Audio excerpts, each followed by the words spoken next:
Where biodiversity, basically the fancy word for aliveness, is the abundant, rich variety of life where each and every species is its own unique answer to the age-old question of staying alive. Surely, we need all the aliveness we can get.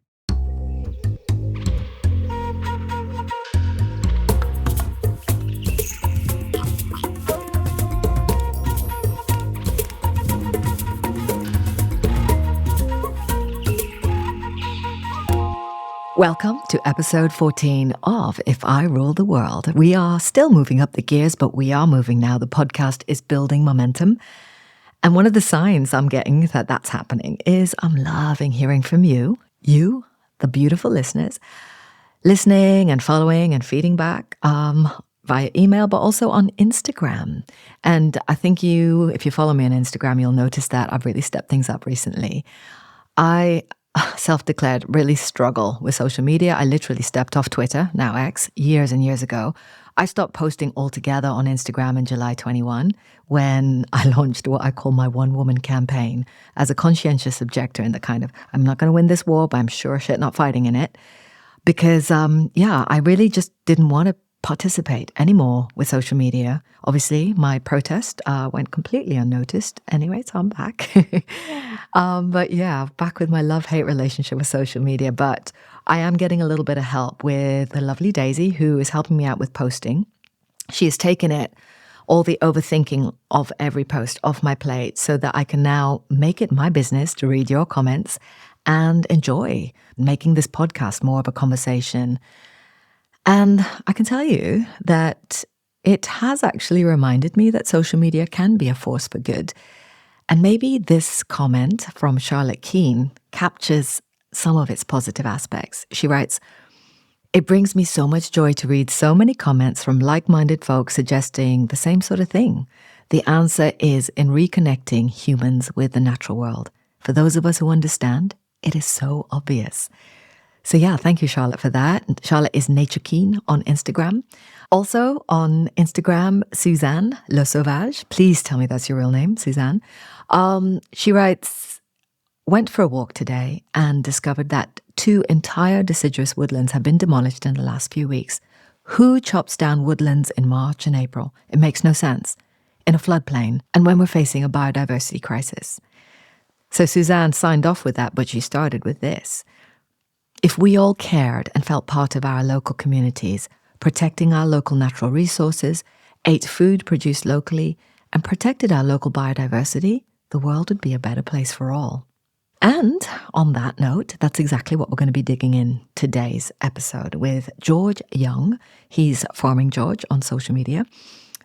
So I'll let George explain who he is and how he got to be Farming George. But in a nutshell, George took over the family farm in 2013 and made the switch from conventional farming. So he stopped all the inputs being fertilizers, pesticides, all that good, well, actually not good stuff.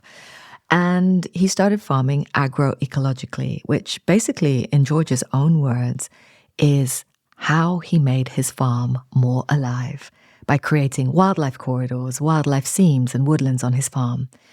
And it's not all going to be skipping around with the butterflies. George is serious. He's a serious farmer. So we talk small p politics, we talk food security, we talk climate change, and a little context for anyone not living in the UK. This being an El Nino year, we in the UK have still living through, as I record this, the wettest 18 months on record since records began in 1836. And I know the Brits are always complaining about the weather, but this really has gone beyond a joke. I can count on one hand the number of dry days we've had since December, and we're now halfway through April, and farmers are really struggling to get their crops in, to manage their livestock safely on waterlogged fields, etc., etc. George and I also talked about the squeeze on farmers, and I guess the quickest way and clearest way I can explain what that means is to refer to a campaign called Get Fair About Farming, which is run by Riverford and a whole bunch of organisations and individuals.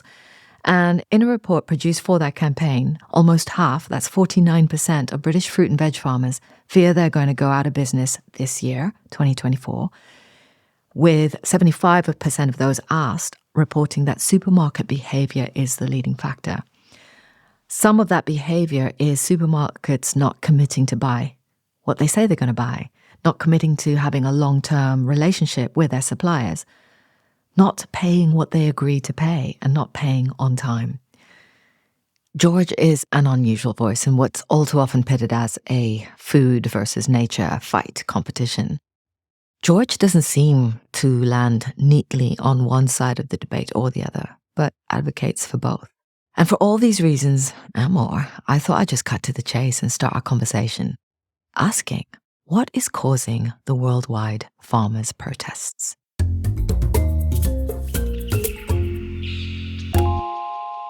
How have we managed to piss off all the farmers in the world all at the same time? It's an interesting one. I did actually, just before I came on, I did have a little kind of Google just to remind me, because I knew that there were a few varying kind of underlying reasons as to why these protests are happening. But ultimately, actually, I think it just comes down to something quite simple, which is that farmers all want to produce food for the world to eat in a way that kind of, they want to be proud of what they do. It's something we've always done. Often these are, family farms that have passed down. We've always been feeding the world. And essentially, if you look, our whole industry has become so squeezed. I mean, as many, many other industries have as well. But our industry has become so squeezed over especially the past few years. And essentially, everyone's just reached the end of their tether, because farming is a very expensive business. And all that seems to have happened is that we are getting less and less protection from our governments. All of our input costs are going up, and we're getting more and more expectation of the things that we should be doing on our farms. And I think actually all the protests probably fit into that. So I know the Welsh ones has a lot to do with tree planting, tenancies being withdrawn so landlords can plant trees. I know in India it's to do with protection of pricing protection on there to make sure they are earning money. Inputs being withdrawn within Europe, so certain plant protection products that would have aided in growing more food or growing food more easily, some of those are being taken away. So I think it does boil down to just that thing that our main focus of growing food is no longer what governments seem to care about farmers about. And instead, we're just being very discounted, which seems very short-termist, but hey. I know you can't speak for all farmers, but generally, what do you think the farmers are most afraid of? In the UK, I think many, many farms are rightfully afraid that the whole of the UK is going to be rewilded. So I think the issue is there is so much turmoil happening in the world at the moment. And climate change is super real. And I know there are lots of people who don't believe in climate change, or they believe in it, but they don't believe quite how real it is. And farmers are the ones who really feel it. I mean, this winter has been just awful, quite simply. And what's even worse is I am almost positive that when the taps turn off, which I don't know when it's going to be because yesterday was very wet, but when the taps turn off and it stops raining, it will stop raining for a number of months. This is the problem. We have these wet winters, these dry, hot summers. It is completely flipped on its head. So the worry is that you incentivize biodiversity above food production. Now, this is a funny thing because obviously biodiversity is a massive passion of mine in ecology, but you incentivize it way above food production and eliminate food production and get rid of the skills associated with food production. Then when the world ends up in a pickle, well, do you not think the other countries are going to keep their food for themselves? What do we do at that point in time? And I think that's the key fear of British farmers, people who have produced that food. And bear in mind, it was not, well, how many years ago now was the Second World War, when we were producing pretty much all of our own food. We have the land. We've got a very, very good climate. We have one of the best climates in the world for producing our own food. And yet we have a government or a selection of people in power, doesn't matter what colour their party is, none of whom care about the fact that if they're looking at that short 5-year term and not worrying about, well, actually, if things go wrong big style in the world, we're going to have a country that starts to starve. That's my big worry. That's my big reason as to why I wish we had better driving for local produce, especially local when I say local, I kind of actually mean the entire UK as well. But, country-based fruit and veg production. We should be doing that. And there is no reason why we're not, other than the fact there is zero incentivization for it. Wow. So you think food security and sort of resilience is a bigger concern for farmers right now than climate change itself? I think if you really boiled down into what they're thinking about things, I think actually that's what it comes down to. They're obviously very worried about climate change because for people who are arable farmers, I don't know how they're going to get their spring crops in the ground because they should be in the ground now and no one's going to be establishing a crop in these conditions. So obviously in terms of the here and now and this year, which obviously farmers are always thinking about this year, obviously they're worried about climate change in that regard. But if they look forward and look societally forward, I think exactly that. They're worried about the fact that, I think you always hear different figures. I think the average figure I tend to hear is that we're about 60% food secure. It's just so far away from good enough. And I think that's a really big shame. So I live in Cornwall, and there's a market town, Helston, historic market town, not far from where I live. And near Helston is an amusement park called Flambards. They're going to get a little plug from me.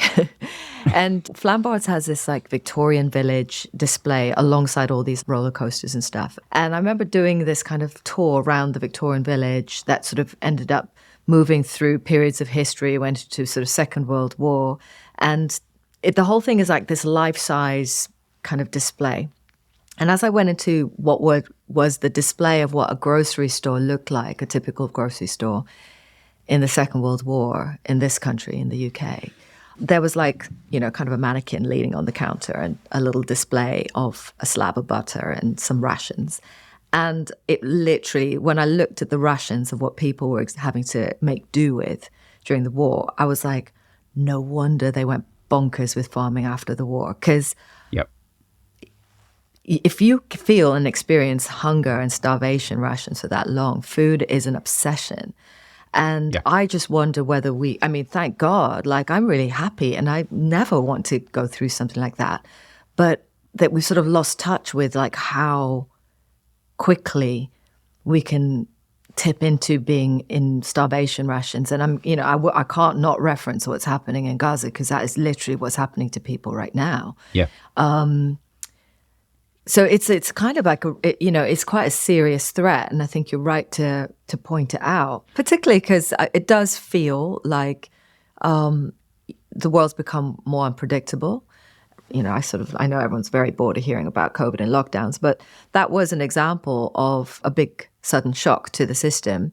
And actually what was interesting is people rallied really quickly, and all of a sudden sort of local grown sort of community boxes and community fridges and all that kind of stuff sprang up really quickly to pick up where supermarkets might, their supply chains might not be keeping up. So I'll ask you a question. What is the saddest thing about that now, though? I think we've forgotten about it. To me, that's how it feels. Yeah. Yeah, they've all stopped. I know a number of people who really grew their farm shop because of it. And don't get me wrong, there are examples of people who have managed to keep that momentum and have developed something really good. But on the whole, it's grown up. People invested a lot thinking it was going that direction. And then as soon as those supermarkets went back to normal, why would someone bother shopping at multiple places when they can get everything under one roof? I think it's a very important thing to remember. And this is like one of these things that I always kind of, whenever I'm thinking about potential ways that things could work better, I always think and say, well, people want that convenience.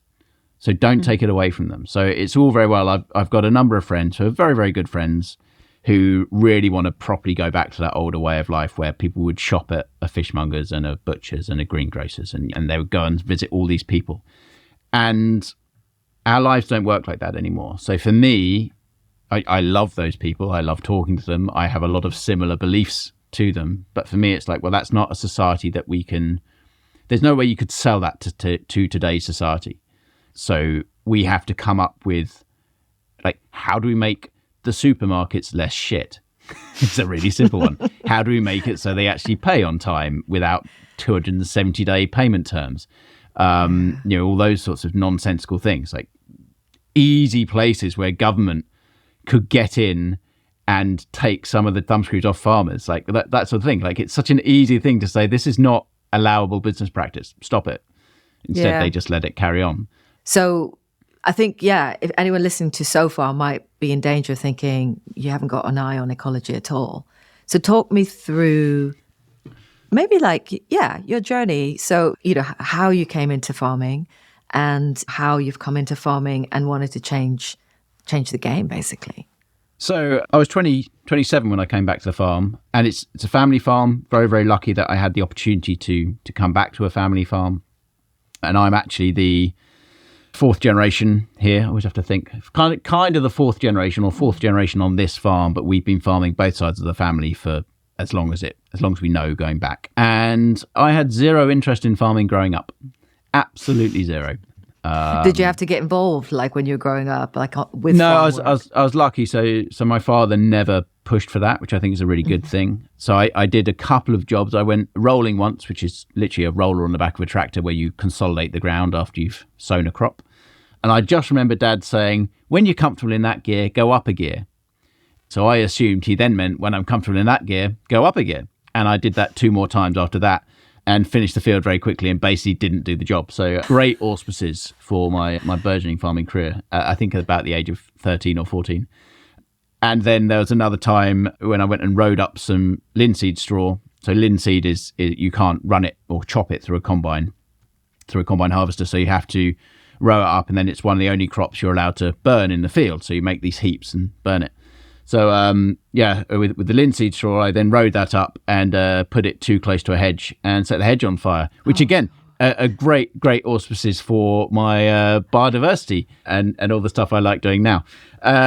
So I went into banking. I did maths at university, always been very interested in numbers, and then wanted to do music and film. They were the 2 things I was really passionate about. So I thought, right, let's go to London, get a job. So I got a job in banking and worked there for a number of years.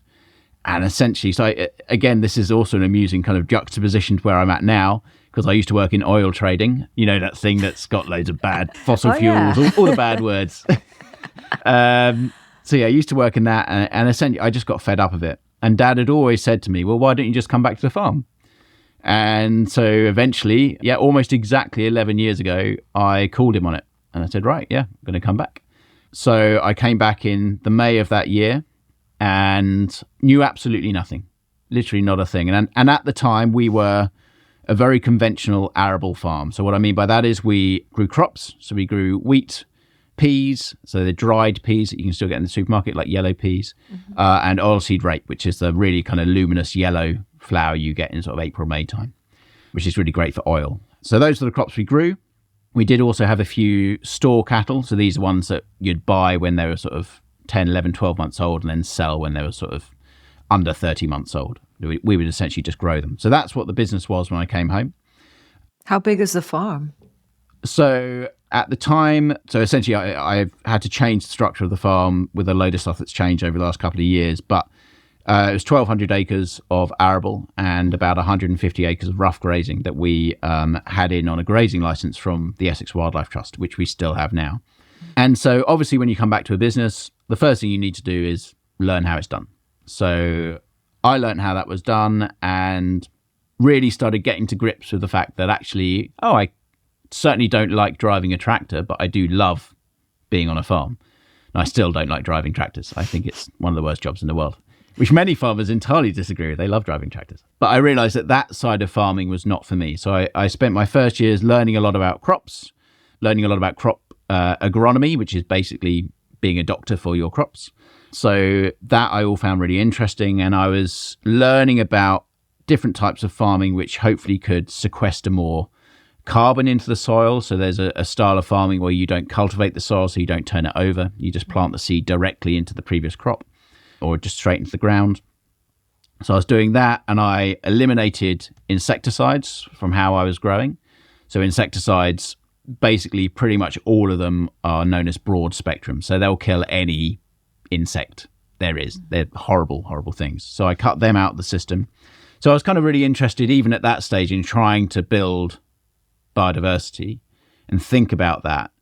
And then I started hearing about, and I met some, actually, I'll do a little shout out here for Just Farmers, which is an amazing project started by my friend Anna Jones. And it's a way of linking the media to real boots on the ground farmers. So not head of NFU, head of CLA, people who talk the party line, people who've got their own opinions. And as well as that, it also gives the farmers, so the training part is to give the farmers experience of what it's like dealing with the media in these different scenarios. Anyway, through that, which was in 2018, I met a ton of amazing farmers across a massive range of disciplines. And I'd always been interested in agroforestry, for instance, which is where you plant lines of trees up the middle of an arable field and sort of farm around them. So you plant them in a way that doesn't mess up machinery working around the field, essentially. So that was a guy called Stephen Briggs. And then I met sort of people in the dairy sector, in the beef sector, in horticulture. And it really just like blew my mind and expanded my knowledge of farming and understanding land use a lot better, and essentially realizing every now and then I feel in life you get a jump where you almost feel like you're getting to grips with something. And then like a whole new world opens up and you're like, right, this is brilliant. Now there's tons more to learn about. So I went and learned a lot about all of these different things. And that led to, in 2020, that's basically in 2020, the world ground to a halt for most people, but I made humongous changes to my farm that year. Ones that are a lot of work, but are pretty awesome. So we did 50 acres of agroforestry, planting these trees up the middle of a field. I also started my herd of cows. So I started with 11 cows that I bought in calf, so ready to pop a calf out. We're now up to 90 animals, so grown very substantially over that period of time. And essentially, and also we began organic conversion. So having gone from someone who was a conventional farmer, utilizing pesticides, various plant protection products, I'd learned so much over the previous few years that I was like, you know what? To farm the way that I want to, I have to strip all of this out from my system. I just want to jump in there because I know you were saying, so you at 27, you go back to the family farm. At that point, you're pretty green to the farming, even though you've grown up in a farming family. Like, why did you not just do what your father was doing? Like, what made you come back to this and go, I don't know what I'm doing, but I know I don't want to do what's been done here before? Like, what was that? So there's nothing I can individually pinpoint, but there's a story which I quite like, which I think illustrates where I come from. I have a great aunt, my dad's aunt, and I remember going to her 70th birthday. I think I was sort of 10 at the time, something like that, so not very old. And her birthday party was in a bit of woodland that she owned. And then over the course of this birthday party, it came out that actually, yes, she owned this woodland, but she had created this woodland. And over the fence was an arable field. And she had managed to buy a corner of this arable field from the farmer, and over the course of 20 years converted it into this woodland. And I remember hearing this and just thinking, oh my God, this is amazing. And so I think basically I'm like my Auntie Sheila. So I'm just a bit obsessed with nature. I can't put a finger on why. I think so I'm a Young, my name's George Young, and I think the Youngs have always done things a little bit differently. So my father in his own way did things differently, and then obviously as he got older, he bedded into his own system. So yeah, I think I've always had that ecological bent in the back, and suddenly when you come back to the farm, and you think, oh, it's not really as alive as it could be, and you're looking at it and thinking, well, how can I make it more alive? So I guess that was what I was thinking about.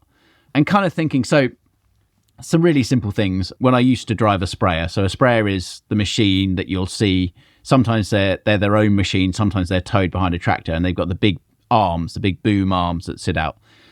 It's quite a fun machine to drive, but it's also one, when it goes wrong, it's really annoying. But I used to drive one of those a lot, and you drive around, and any time you've got like an awkward corner of the field, it'd be a massive pain to get this machine in and make sure the plant protection product you were using was applied properly and all those things. So back then I was like, well, why don't we just take those bits out, make the job of spraying that bit easier, and then you've got a bit of land that you probably weren't really earning any money on. And again, if you do sit down and do the figures, you really aren't earning any money on that little bit of land. So you might as well take it out of food production and put it into, and just, I mean, there are so many ways you can do this. You can literally just leave it. Just leaving it is a very adequate thing to do to bring certain nature back.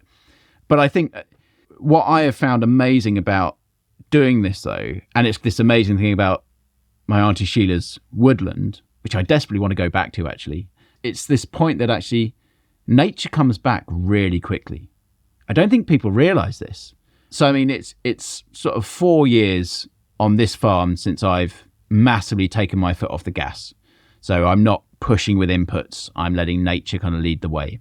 And the whole farm is just, the change is incredible. The life in it, like that. And I have some really simple, I call it farmer science, and it gets discounted far too much because farmers, they really know what they're talking about. Now, they might not be able to quantify it the way a scientist does, but they really know what they're talking about, because ultimately, this is a little silly thing I'll quip, but if you want to know if your soil is healthy, the best person to tell you if your soil is healthy, and they'll tell you really quickly, is a 3-year-old child. And the reason a 3-year-old child will tell you it is because they'll dig their hands in the soil and they'll smell it and they'll taste it and they'll feel it and they'll properly look at it. Whereas a soil scientist will be there with an auger and they'll carefully take a little section of soil out and they'll send it off to a lab and they'll bugger about there and see what's in it and all this and it. It's like, trust me, if you've got healthy soil, that child will know. And if your soil is not healthy, which normally means it smells, so it's compacted, it'll be bacterially dominated, all this sort of stuff, that child will also know that that soil is not healthy. It's so simple. And so my little bit of farmer science as to how do you know if you've got a functioning ecosystem on your farm is, if you see a massive increase in birds of prey, you know your farm is functioning, because those birds of prey are like that highest trophic layer. If you've not got the ecological layers beneath that, then they won't exist. And the ecological layers beneath that only exist if your soil is functioning. So I kind of know that my soil is vastly better now than it was previously because I've got all these birds of prey. And on top of that, also when you slow your farming system down a bit, and I spend a lot of time walking about my farm, I always rather walk than drive about the farm, you see so much more. So just like the joy I get, and you get quite attuned to watching for this stuff, but when you're walking across, and especially walking across permanent pasture, you'll just see these little darts of movement out the corner of your eye, and every now and then you'll actually see kind of a mouse or vole or something like that, or a stoat or something. And there's, for me, like, and I can understand, like, this is my own little thing that I just love, but it fills me with so much joy, especially bearing in mind that this is a farm, obviously, so the farm is actually in permanent pasture now, or all pasture, and it will be rotated back into arable at some point, probably. But the difference of having a farm that was about 98% covered in crops previously, and now essentially everywhere on the farm is somewhere for wildlife to live and breathe and be, like, it's so cool. It's such a lovely kind of experience to have already made that change, but even more importantly, to know how much more is going to change over the next decade or two. Oh my gosh, wow. I mean, that's beautiful, the idea that it can be that simple. As you know by now, I'm really proud that this podcast is made possible by our exclusive sponsors, Triodos Bank. They make the job of telling you all about them, all about Triodos, not just easy, but an absolute pleasure. That's because Triodos Bank is built on over 40 years of working as an ethical and sustainable bank, basically making sure your money works for positive change, both for people and nature. You can find out more and even subscribe to the Triodos monthly online magazine called Colour of Money that highlights news, customer stories, and case studies from regenerative farming to local arts projects to community energy projects. Triodos exists to change the banking system, so they're not the only show in town, and that one day, financing positive change will be the norm. Just talk me through your typical day, and where do you get this thinking time? So my typical days lately have, I think the adjective, whatever it is, drudgery is how I feel it is at the moment, just because it's been such a horrendous winter. So at the moment, so I've been, currently we outwinter our cattle, which means that we have them out all year round. this is fantastic for biodiversity because if you house your animals in the winter, which a lot of people will house their animals for sort of 5 months of the year, and then they'll be out for the rest of the year, but you don't have dung on the ground during those 5 months when they're housed, and you need that dung to sort of nurse the dung beetle populations through the winter. And dung beetles are like one of these really key ecosystem builders. So I want dung beetles. And it was actually like when I first had the cows and then I found my first dung beetles literally digging around in cow poo. It's like one of the most exciting things. I was like, whoa, you got dung beetles. This is amazing. Which obviously feels very daft. Also, if you want to get kids interested in farming, there is nothing better than getting them to stick on a pair of nitrile gloves and go and dig about in cow poo. They love it as well. So I've just out of interest. So for people maybe who aren't who not quite sure what the connection is with all of this, like, why would there not have been dung beetles on your farm when you started? Why did you all of a sudden find dung beetles? How long did that take? So dung beetles obviously need poo on the farm. Now, cats and dogs, in theory, their poo would work with dung beetles. But of course, everyone, including me and my wife, use spot-on wormers and flea treatment. And all of that comes out in the pee and the poo of those domestic animals and kills any animals that try and feed off their poo. It's a really kind of weird thing that something I don't know enough about, but I know it's bad, that we use all of these. They're called anthelmintics, anti-wormers and stuff like that on these animals. We'd had some cattle down on the marshes, but they were conventional animals that we bought in. We didn't have control over the entire life cycle of that animal. Now that I've got cows and calves, I have complete control over that. And what I do is, so I move my animals quite regularly. So they tend to be in a paddock around about, especially in the summer, they're in a paddock for at most 4 days. So they get moved every 4 days. In the winter, it's a tiny bit longer, normally about a week. What that means is they don't infect themselves with the worms that they've got. So they're on these pastures called herbal lays that have got lots of herbs and high tannin plants in them. And those plants have the properties of, to some extent, naturally deworming an animal. So just to clarify what I mean there, if you've got an animal with a very high worm burden, it won't clear the worms out, but it will allow a low level of worm in the animal without affecting the animal itself. Because you've got to understand that obviously we don't want there to be no parasites in livestock. We just want there to be a controllable, like a manageable number of parasites, because those parasites are all part of the greater ecological system. So they're very important to have. And so essentially the way that I manage my livestock means I don't need to use any of these horrible anthelmintic products, which will kill a vast range of that kind of first trophic layer of biodiversity on the farm. And because I don't use those, that's why the dung beetles are then able to come in, start breeding, and we're really seeing a lot of them coming in. So my local wildlife trust, I think they said they found 7, but it might have been more because some they have to get under a microscope to judge the differences. And I think it's 63, it's 60-something species of dung beetle there in the UK. So we've got a lot more to get, but it's really cool to be having some. And so I got my animals in, it was either October or November 2020. It would have been the spring, so it's probably sort of April, May time of the following year, 2021, because I kept on going around on my hands and knees with a knife, digging about in all these cowpats. And then eventually, I just found this dung beetle, and they're amazing. They're incredibly strong as well. If you close your hand on it, you'll literally feel it like digging its way out. They are properly bonkers amazing animals.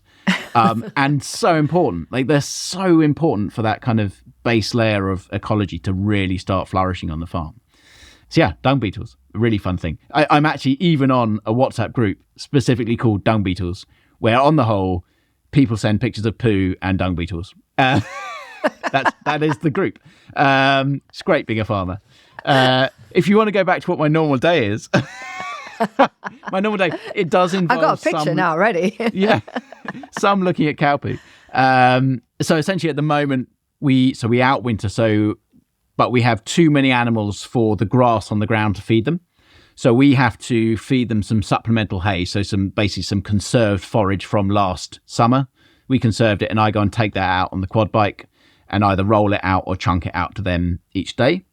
And this is so just slightly rocking back to that dung beetle thing. The amusing thing that to make sure I can have enough animals to start making my herd more efficient and make financial sense is that I have to go to a hybrid system where I will house some animals and still have some outwintered. So the outwintered ones keep the dung beetle population going. But by housing animals, I can obviously keep more animals because the holding capacity of the land can hold a lot more animals in the summer when the grass is growing and the ground is dry than in the winter when it's sodden as it is at the moment and the animals make a mess and obviously the grass isn't growing very quickly. But yeah, so at the moment I tend to go out. We've got 3 groups of cattle at the moment.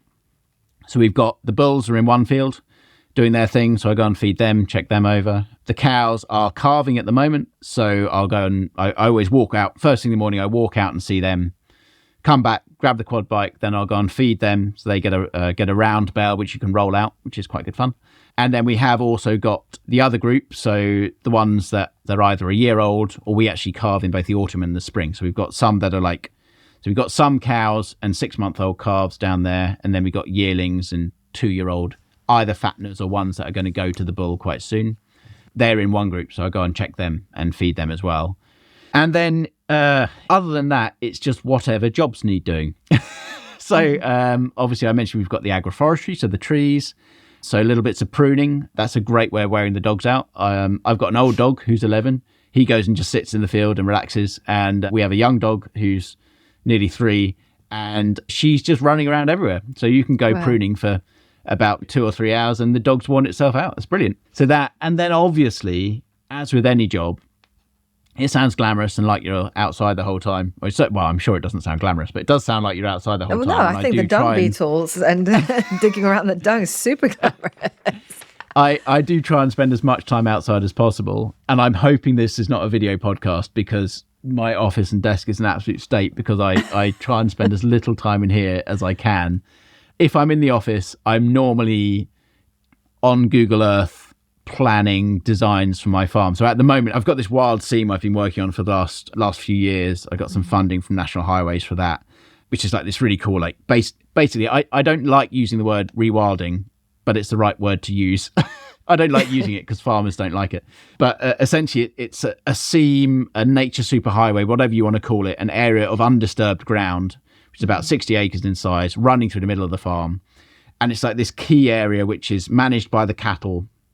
Sort of only, I'm working out what the best system is, but it'll be either every 9 months or every 15 months or every 21 months. Basically, the idea is to target a different season each year or a couple of seasons a year, that sort of thing.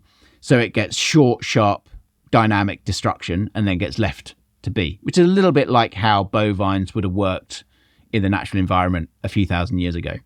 And essentially now what I'm spending my time on Google designing is like, I now want to make sure I can both channel wildlife down into that wild seam from the rest of the farm and also out of that wild seam into the farm. So the agroforestry belts are sort of one way that works. Obviously, little animals and insects and stuff can work their way up the edges of the fields and then go out into these belts of trees in the middle of the field. So I'm trying to design that in a way that works really well with the cattle, which also works well for me being able to cut hay. So it works well for machinery, so nice square fields and that sort of thing. And also ensures that in the future I still can, if I choose to, grow crops on those fields. So lots of designing. That's actually something I really, really enjoy doing, partly because the funding available at the moment from private sources and from charities is just bonkers. Right. There is some genuinely amazing funding. So I'm looking to work with a local charity called Thames Chase that I was actually put in touch with from the Forestry Commission. So the Forestry Commission has got these amazing grants for planting new woodlands, where they pay you management and all this sort of stuff. And they were like, you can go with us or you can go with Thames Chase, your local one. So to anyone in sort of the South Essex sort of area and you want to plant some woodlands, definitely go and talk to those guys. They got a great big pot of money and they just want to spend it on creating these incredible pockets of habitat that will work for your farm. So for me, that's the stuff I find really exciting. Like taking my farm and especially knowing what it used to be like as this arable, it was an arable desert before, and like trying to design it so that even if we do choose to do arable in the future, you would never describe that arable as a desert because there is so much room for nature to exist on the farm. Like that's the thing I'm trying to design in it. So you're just pushing ahead with this, even though at the moment your farm, you're hoping to turn over a profit. So clearly you're not seeing these two things as working against each other, becoming a profitable farmer and boosting biodiversity and having more nature on your farm. I actually see it as a 100% necessity. We've already talked a bit about climate change and about the fact we're having these horrendous wet winters and then exceptional dry, hot summers. With cattle, they've got around about a 9 to 9.5 month gestation period. So if you want to calve in the spring, so calve around about now, you want to be serving in June, July sort of time. And that's when we're getting our hottest days. And on the hottest days, the cows don't cycle and the bulls won't work. So you're going to be massively reducing how many animals get in calf. And obviously that has a direct impact on profitability. So a lot of what I'm actually trying to design, as well as being very key to nature working, is I'm trying to make sure that I have got plenty of areas of shelter in every single field to ensure that my cows and my bulls have got areas of shade to ensure actually that they will continue working, that I will continue to get high rates of cows in calf, and I'll keep that profitability. So I would actually go further and say that for me, I am looking straight down the barrel of the gun that is climate change and thinking, if I don't plant these trees now, I mean, there are a number of things. For a start, planting the trees now, those trees have to be fenced off for at least 10 years before they're going to be useful, probably more like 15 for them to grow up and to be big enough for the cattle not to bully them. Sometimes you wonder why you didn't have sheep or something easier. But anyway, I like the cows. So you're waiting for those trees to grow up. As well as that, I'm very nervous about whether it'll even be possible to establish trees in 20 years' time. Like, I'm sure it'll be possible, but how much harder it will be to have a good high level of take of trees. I think at the moment, most people hope to get about 80 to 85% take. So maybe 15 to 20% that die. But the problem is, if you put a new tree in the ground, it goes in nice wet conditions and then gets droughted out for 6 months in the summer, there's a very high chance that that tree is not going to survive. So I feel like I have no choice but to do these things now and get on with it. Gosh, sorry, I'm just still slightly stunned by the reality of what you said about if you don't start planting now, you may not be able to establish, shaded area for your farm. If you leave it much longer. That's quite a sobering thought. I mean, I don't know if that's true. That's just how I feel. I'm just seeing these years and how they're playing out and how we're getting more extremes and more common for the extremes to occur. And there's always, I never remember quite what the quip is, but when was the best time to plant a tree 20 years ago? When's the next best time today? I always think about that as well. And it's little things that frustrate me. So the planting project I'm designing at the moment, which I'll be doing with Thames Chase, which is for around about, it's sort of 50 to 60 acres of woodland, and then a load of wood pasture, which is basically where you have significantly fewer trees per bit of land. A little bit like sort of capability brown countryside, parkland, if that makes sense. So the sort of countryside that looks really nice, really British. So it's some of those. So probably about 50 acres of that wood pasture and about 50 to 60 acres of woodland.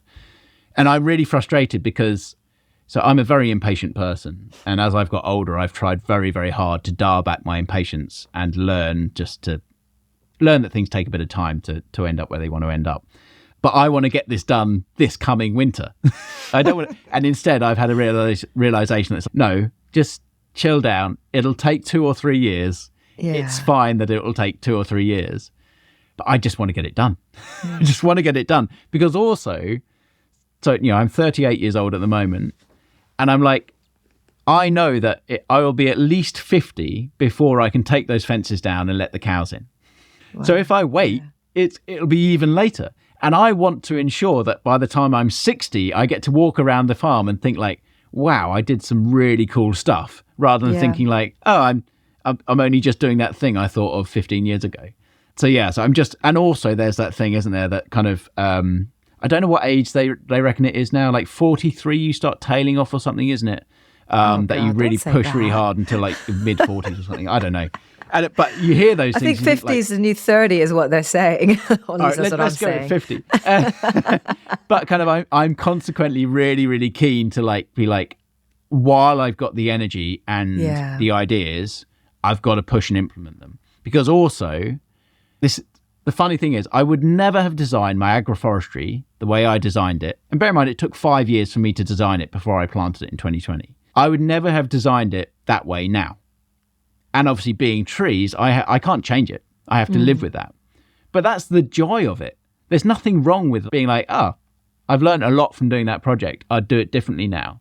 And then I'm not saying it's wrong. It's just not how I'd currently design it. And so similarly, I want to create this next stage of what I'm doing to ensure I've then got time for that to bed in, and then future ideas occur and be like, what can we now do with how we've designed the farm now? I mean, what's really clear from that is that in order to really work with the land in a way that boosts food productivity, profit, nature, all those things, you got to be working and thinking way longer than your typical election cycle. Is it frustrating to you? Do you think there are enough people who understand farming making decisions about farming? I would almost go as far as to say there are probably no people making decisions about farming who understand it. I'm sure that's not entirely true. There are some ministers in government who apparently are from farming backgrounds, but they still say things that don't make a huge amount of sense. So you can never. So that's what it feels like anyway, whether it's true or not. Yeah. Exactly. And I think ultimately, I mean, you just said it. It's a 5-year, and it's a really hard thing, because if you're not careful, you're just like, the solution to this is we just need to make certain aspects of politics non-party political, and we take them out so it's not something that parties can throw jabs at each other about at election cycles.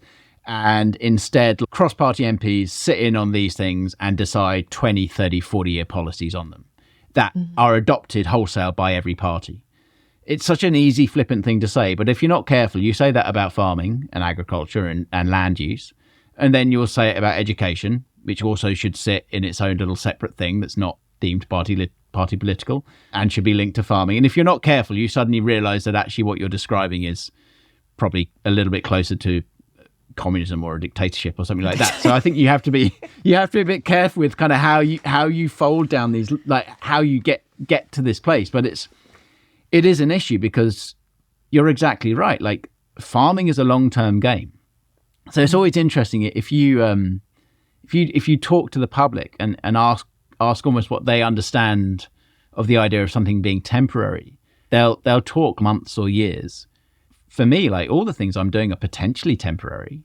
Everything real in the world takes so long to actually happen that, like, most people who don't have the luck of being able to be on the land and understand the land, their whole context is so entirely different.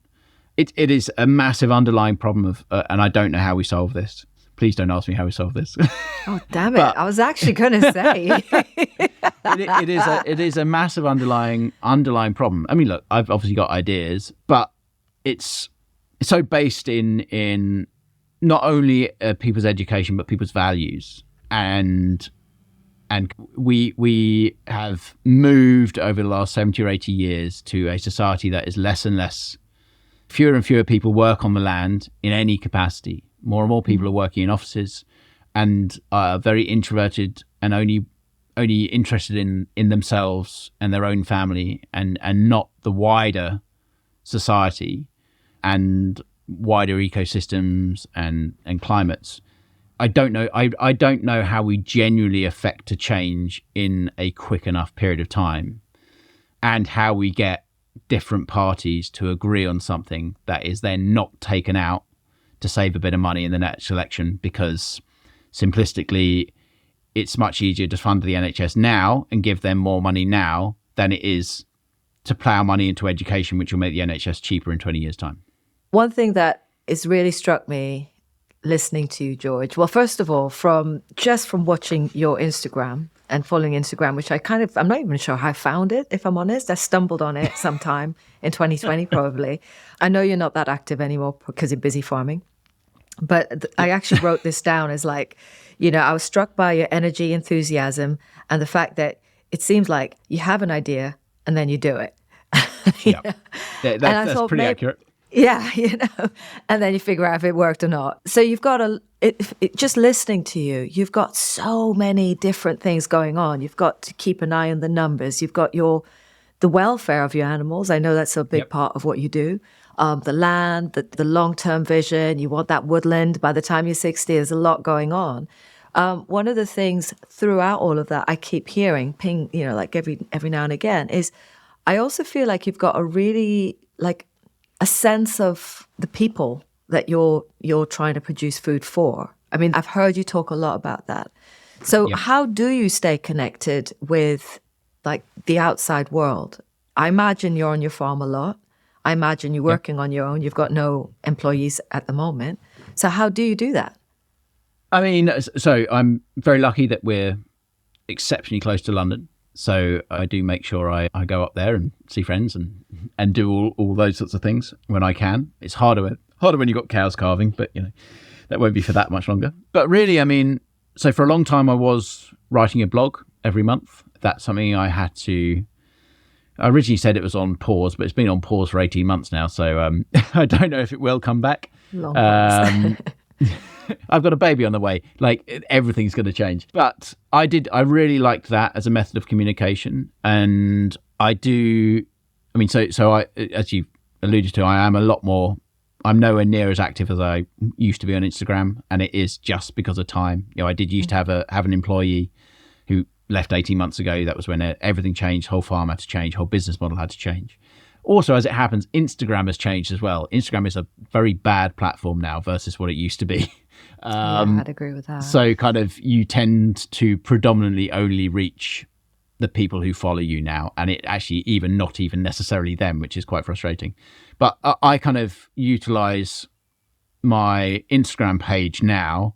It is not that fluffy view of farming. I kind of see my role on Instagram as someone just showing what it really means to farm. And this is partly because I am a massive advocate of new entrants in farming. And I know a few amazing guys who have got into the industry and they are phenomenal and they're pushing the boundaries in ways that only new entrants could do because they've got no idea what works. So if you think I'm doing a lot, they are doing a hell of a lot. Like amazing, amazing guys. But I do feel like I've got a lot of friends, like I say, the ones who, not in farming. And so many of them say that thing, oh, I'd love to be a farmer. I wish I could work on a farm. And I'm sure some of them could. But I like to try and paint the realistic picture of just how bad those bad days are. But similarly, just how absolutely amazing those good days are. Because I almost think there's a friend of mine who I actually met through Instagram. I said it, I've never actually met her in real life. We've talked on the phone quite a lot. A woman called Frankie Guy who farms in Wiltshire. And I think she said something along these lines as well, that like, obviously for most people, they're happy in their job if they're happy with their job sort of 80% of the time. If you're happy 70 to 80% of the time in your job, you've got the right job. And I think in farming, it's not. You're happy in your job about 30% of the time. 20 to 30% of the time, things are going well, your job's good fun. And the rest of the time, it's a range between bad, maybe a bit mediocre, and sometimes bloody awful. Like I've had, this week has gone well, but the 3 weeks before this week have been awful. I've had like calves being presented badly that have died. I've had animals just getting out for no reason. It's been a horrible, horrible time. And the rain. But all of this is made up for because actually that 30% that is good is so mind-blowingly good that actually like it does make up for the bad times. And one more question was about like, where do you go to like decompress from everything? Is there a happy place? Struggling a little bit with that at the moment because I've had one day off since the middle of December, but give you a month and it'll be a bit easier. Also because the place that would be my happy place, it's just gross at the moment. So because of the rain? Yeah, exactly. I love being on the farm. I love being on the farm. I mean, it's such a God, it's such a typical farmer thing to say, isn't it? Oh, I really like being here at the farm. But I do. It's a great place to be. And I mean, when it's a nice day, there's just nothing better than hanging out with my cows and listening to them and observing. I think this is something that's been forgotten in today's society, just how important observation is. And so within this wild seam that I spoke about, there's a pond that actually was put in 35 years ago now by my father. And so I just remember it being dug and being finished when it was like a completely bare dug pond, nothing growing up or anything. And anyway, there's a bank there, and at a certain time of year in the summer, it's like either dragonfly mating season or that sort of thing. And so just places like that on the farm where it's quiet, there's no one else around, you can just sit down and, as I said, I'm dreadful at reading because my mind just wanders. But those are places that normal people would take a book and enjoy reading a book. I just like sitting there and looking and seeing what's working on the farm. And it was actually my original reason I wanted agroforestry was because we were having a particularly awful harvest year when we hadn't yielded very much. And I sat next to a hedge and saw the absolute abundance on that hedge that year. Because that year, fruit did amazingly and arable crops did badly. And that was why I did agroforestry, because I sat down and observed. So really, for me, my happy place is, with the caveat of it being a nice day, Yep.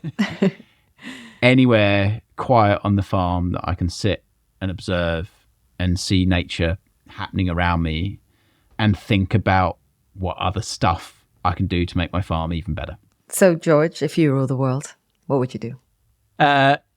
Well, as I'm hoping it's apparent from our chat, for me, like pretty much everything that I end up loving in the world is to do with nature and ecology. And what I'm trying to do on my own little micro scale on my farm is to create all these nature pathways linked into this wild scene, this nature superhighway in the middle of my farm.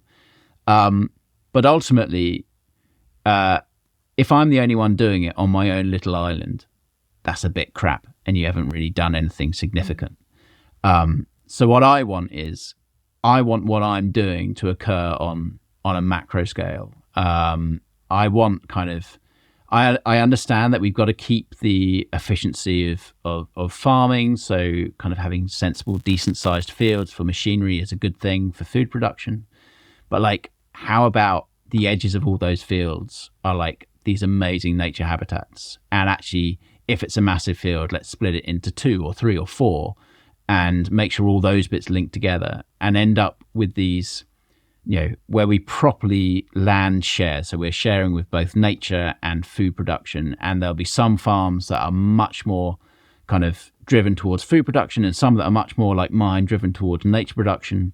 But they all link together, and then all of that can then link even further into like the amazing projects like the NEP rewilding estate, where it's a genuine rewilding project. And then that would like, not only it will massively enhance the benefit of somewhere like NEP, because NEP has then got all of these bits of nature channeling into it, making NEP even better. But then all the cool stuff from NEP will then filter out across the entire of the UK. And actually, the reason why I think this is even more important is we look at things in their own silos, in their own bubbles, and we don't necessarily tackle things in a holistic way. And so we're very focused on climate change, and we're very focused on carbon emissions. And then separate to that, we're very focused on biodiversity loss. And actually, obviously, when you're talking about, carbon emissions, those, oil refineries and things like that are spaffing out, methane into the environment. That's bad. That just has to stop. Like, let's stop saying that we can just offset that carbon. That's a silly thing. So obviously that's one thing that just needs to stop. But actually, when we're talking about the rest of climate change, from my opinion, the best way to fix climate change is to focus on the fixes for biodiversity loss. So if we do what I've just said and basically make sure that the entire of the UK, and ideally the entire of the planet, is focused on land sharing with food production mixed with these nature superhighways all over the place, then we're going to massively boost our biodiversity. And the lovely kind of result of that is we're also going to have a massive fix on climate change. So for me, that is what we should be focusing on. If I ruled the world, I would mandate that across the country, or across the world, because I rule the world, right? Because you can, yeah. Yeah, because I can. And I think that would just be absolutely amazing. It's really hard to overestimate just how powerful it is to hear this first-hand testimony from an actual farmer, that you can plant trees and farm, that you can produce food and have room for nature, that basically you can make your farm more alive and still make a living as a farmer. There's one thing, though, that George mentioned that actually kind of got lost, that sort of like drifted downstream as we carried on talking. When he was talking about farmer science and his assertion that a 3-year-old can tell you if you've got healthy soil, or a 3-year-old can tell what healthy soil is. Funnily enough, although he calls it farmer science, there is some real science behind that. That smell of healthy soil is that same smell you get when you walk into a damp woodland or a forest. It's that earthy scent that makes you take that deep breath, a little bit deeper breath than you would normally. That is the smell of healthy soil. It is the smell of a chemical called geosmin, which is produced by the communities of microorganisms that are all happily whirring away, building healthy soil. And George is absolutely right. We all recognize that smell as something good when we come across it, even if we don't know what the hell microorganisms are, even if we don't know what geosmin is, even if we've never smelled it before. And that is quite extraordinary. Listening back to George, there's something I noticed that I hadn't spotted while we were in conversation. And that's George's relationship with time. So he strikes me as someone who's quick to act, but he takes his time to walk around his farm. And in the right weather, he'll sit still and observe and reimagine and dream into reality new ideas and visions of his older self walking his farm. Something about time and action and rest and observation made me scramble back into the Instagram comments, because there was one post that I'd almost overlooked that all of a sudden made sense. So this was a comment posted on my Instagram by a filmmaker called James Murray White, not someone I know, but I looked at his bio and I can see he's an ex-journalist. He actually wrote this in his bio, brackets, Daily Mail, ... He put the dots, not me. And he now describes himself as a natural world, social justice, well-being activist and artist.